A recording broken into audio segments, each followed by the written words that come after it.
Hello there, and welcome to my channel Novice Modelling in a Midlife Crisis. My name's Andy, and I'm just doing you a completed build video for my AIRFIX 172 MESSERSCHMITT BF110C-2 or C4, which is kit number A03080. I got this, as you can see, from my local model shop, Chester Model Centre. That was about 3 years ago, and it cost me £12.99, which is a pretty good price, I think. So basically, I'm just going to give you a quick run through of the paints and what have you, and then we'll have a look at the model itself. So basically, I'm using some standard colours. I like to use X10 gunmetal. That's only been used on the cannon at the front. I've used XF16 flat aluminium on any aluminium parts. I've used the incorrect colour, but just because I like using it at the moment, which is cockpit green Imperial Japanese Navy XF71, and I've done the interior of the cockpit in that. The yellow that I've used is XF3 flat yellow, which I've done on my propeller tips and the small part of the spinners. I've used XF flat 1 black for any black areas, such as the propellers themselves. We used XF85 rubber black on any tyres. For any sort of random sort of grey areas, I tend to use this XF84 dark iron. I've also used a bit of XF6 copper, which I'll show you what I've done with that shortly. My pilots I did in, this is kind of a random colour that I'm just using, XF79 linoleum deck brown. It's a brown that I've got open, and I'm just trying to use that one and not open any new ones. And for this skin, I used XF15 flat flesh. So they're the basic colours that we use. Not included in the actual surfaces at the moment, because I'll move on to those in a second. I used a combination, as usual, of Tamiya cement and Tamiya extra thin. The model itself, being an AIRFIX, you kind of expect this. It went together really well. I didn't really have any problems putting it together. Everything seemed to fit quite nicely. There's a couple of issues on the bombs and the auxiliary fuel tanks, but that's probably just down to me being a bit lazy and not finishing them as well as I probably could have done. I've got my pilots sitted in. As per, I put a request on the previous 2 videos regarding this, asking you which way you wanted it painting it up. The choice was Sharkmouth or Hornet. Sharkmouth being Battle of Britain area, Northern France 1940, and Sharkmouth being, Hornet being XF Operation Barbarossa slightly later. It was quite a close call. Shark won by 9 votes to 8. So there we go, democracy does work. When I came to painting this, the closest colours I could get to the recommended Humbrolls were olive green XF58, which is the correct substitute, and black green XF27, which again was the correct substitute. Now, for some reason, I'm going to pull the instruction book out in a minute. I had a bit of a brain fart, and I thought, well, I was supposed to be doing this in slate grey, the undersides.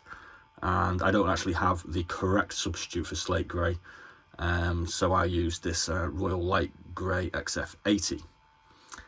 It actually transpires upon having a look at the instruction sheet a little bit ago, about 10 minutes ago, that I actually should have painted it in this aircraft blue, matte 65 by Humbrol, which I do have, and I don't have to substitute for Tamiya. So I've kind of mixed up that. I'm not quite sure why. I kind of thought that the aircraft blue was supposed to be used on the Barbarossa version, and obviously this is very sort of grey on the cover art, so I kind of must have just gone off the cover art and thought, oh, pale grey, I need a pale grey, that's pale grey, that's what I need. I mean, obviously it's nowhere near the cover art, so it's kind of bizarre, but that's the way we go. I'm just going to turn this spinny device off, and we'll how do I turn it off? There we go, like that. So as you can see, we put our shark mouth on. I must admit, I did struggle enormously with this, to the point where I have actually started almost cracking some of the the decals themselves, so I kind of just had to fit it and make do. I did actually have this on and off at least 2 times, where it was off, put on, and then it was taken off again. I really haven't quite mastered getting this together on this nose. It should, as you see here, also be kind of slightly further up, but I was just getting a lot of baggy excess on it, so I've had to move it further down, and that was the best that I could manage with it, to be honest with you. Any further messing around with this probably would have resulted in damage to the decal, so it was very much a sort of, this is going to have to do. All the other main decals as per the cover art are on. I do have some silver in it. It is worth pointing out that I haven't put any varnish on it, because varnishing is a process that I haven't quite got around to doing. It was a plan to do it maybe on these days off, or probably last week actually, but I just haven't got there yet.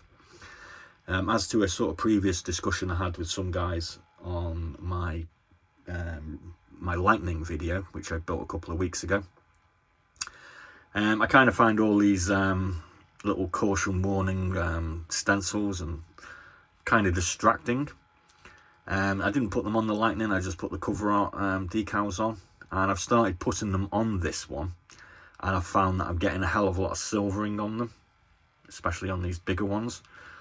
So I kind of started and then went, I don't really like the look of this at all, so I kind of stopped. Now there's kind of some, I think, pretty good reasons for me stopping this at this particular stage, because when you look at the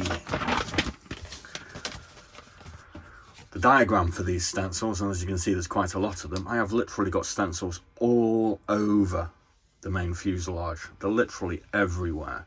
And some of these stencils, like this one, some of the ones I actually wanted to put on, like this 57 and these yellow stripes here, I couldn't actually find them on this diagram. So I'm not quite sure what's going on there, because that is the only one that really gives you any idea of where the stencils go.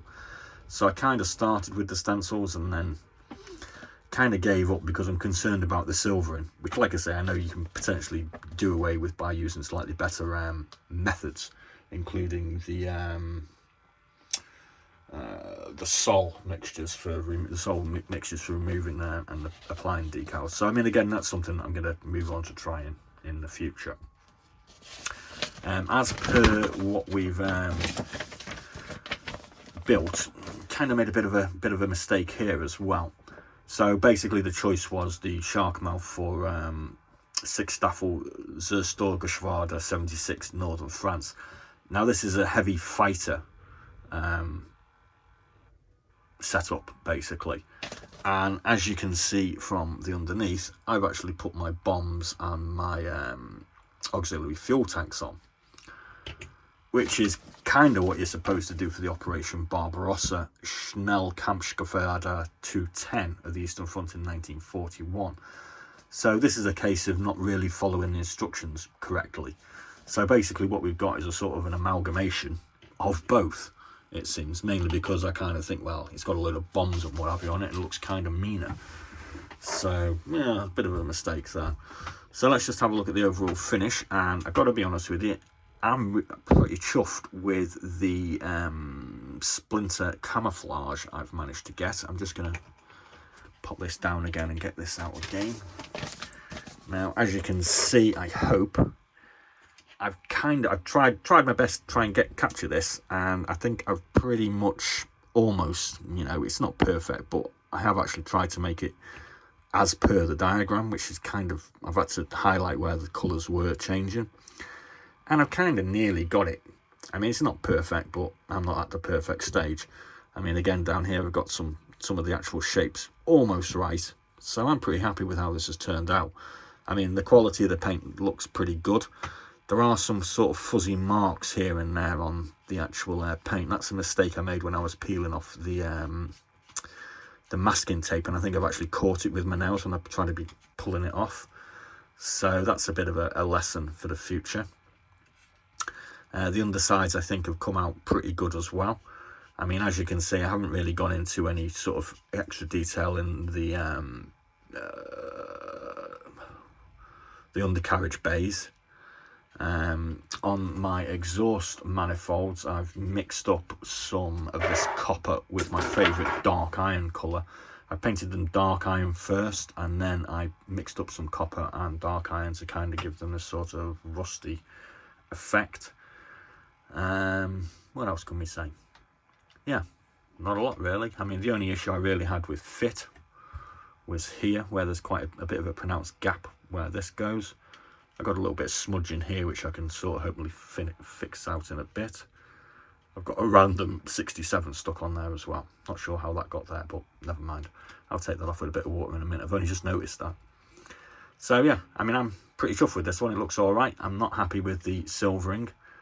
I am going to have a go of doing some varnishing, lacquering, hopefully as soon as possible. So hopefully that will alleviate this silvering problem in the future. And there we go. So yeah, that one's all done and dusted pretty much as far as I'm concerned. One thing I am becoming quite acutely aware of is you put a video up and you say, this is finished. And I don't think there's ever a model that is totally finished, because I think as you learn things, you kind of have the option to go back to them and add to them. So I mean, this is sort of something I'm thinking with this, with putting the varnish on.